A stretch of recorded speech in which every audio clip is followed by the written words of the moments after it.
Five geeks. Five opinions. One podcast.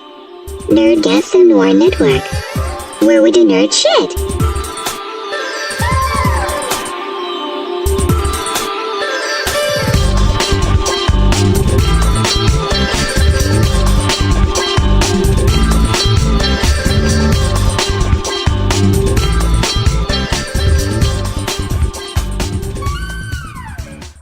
Hi, this is JP Fairfield from Nerdgasm Noir Network, and I'm here at C2E2, and I'm talking with BC Dixon.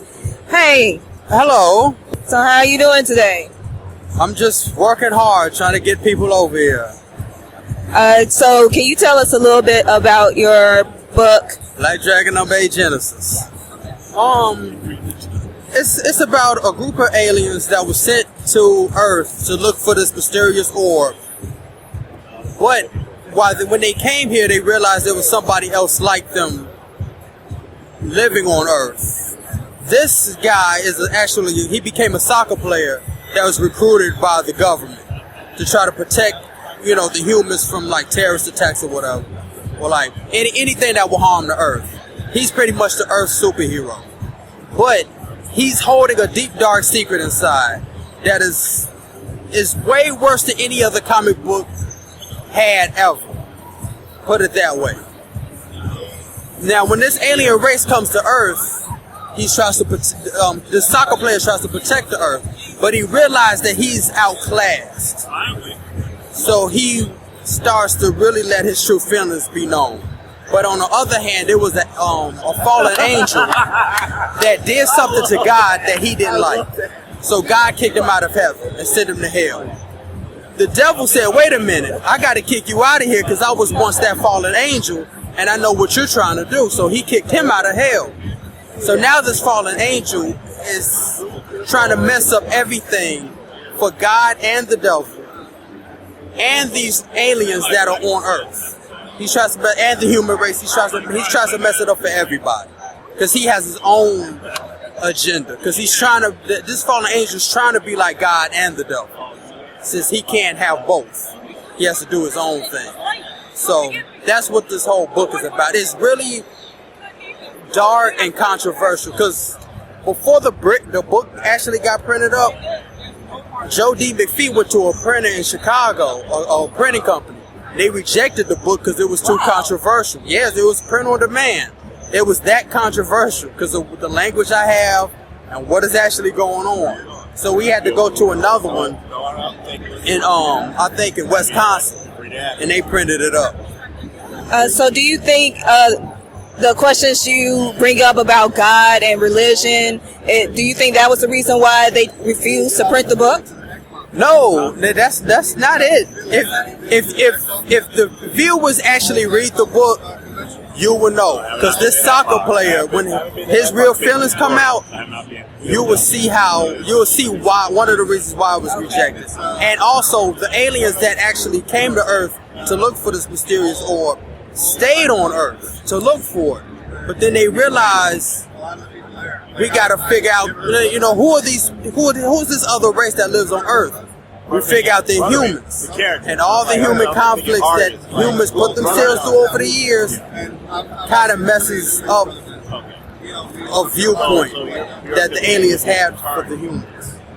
If that explains it. Yeah, it sounds like a really interesting read. So have you always been inspired by science fiction and fantasy genres? Well, you could say that, but on one hand, when growing up as a kid, watching different, cartoons and anime series, they weren't as realistic as I would like them to be. They had the corny dialogue, like, I'm gonna beat your butt. You know what I'm saying? I mean, in the book, like, man, I'm gonna whoop your ass. That's what I'm saying. And, it's a conflict about it. It's actually like what real people say to each other. Like, nobody says darn it. People be like, damn. They say, actually, you know what I mean? So that's kind of almost why it was rejected the first time. But it's more language to it than that. So that's... So what is your inspiration for writing? My inspiration it's two things. My inspiration of writing is I wanted people to actually see something better than what they've always seen.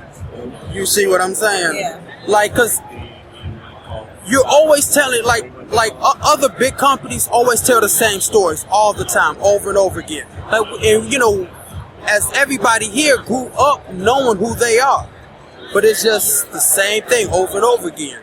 So it's like I'm trying to introduce new characters for newer, or like a new generation, or just people in general who are not or try not to be brainwashed by big corporations.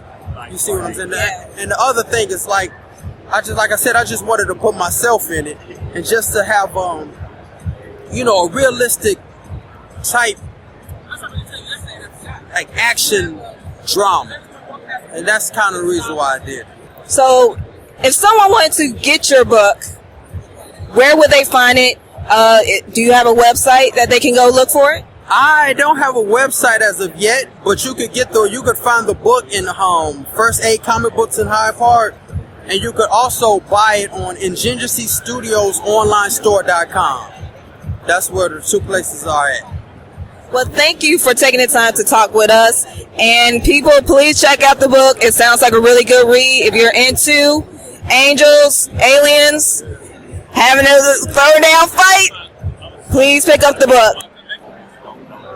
Okay, make sure to purchase Black Dragon number 8 Genesis by B.C. Dixon at Genesee Studios. You can find Genesee Studios at geneseestudios.com. Once again, purchase the book, people. Bye.